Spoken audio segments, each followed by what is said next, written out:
ഒരുപാട് കാലത്തെ കാത്തിരിപ്പിന് ശേഷം ഗുരുവായൂരപ്പന്റെ അടുത്തേക്ക് ഒരു യാത്രയുണ്ട്.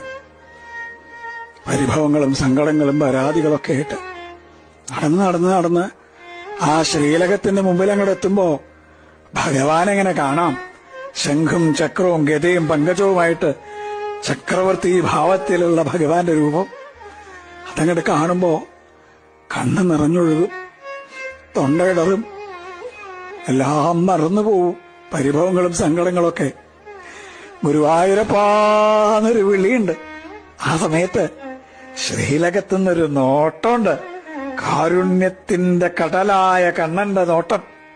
ഞാനില്ലേ കൂടെ എന്ന് പറഞ്ഞിട്ട് ആ കണ്ണനെ ഹൃദയത്തിലേക്ക് നിറയ്ക്കുമ്പോഴേക്കും ദ്വാരപാലകർ നമ്മളെ നിൽക്കിണ്ടാവും. പക്ഷെ ആ കാരുണ്യം നിറഞ്ഞൊരു നോട്ടല്ലേ, അത് മതി നമ്മളെ പരമാനന്ദത്തിൽ ആറാടിക്കാൻ.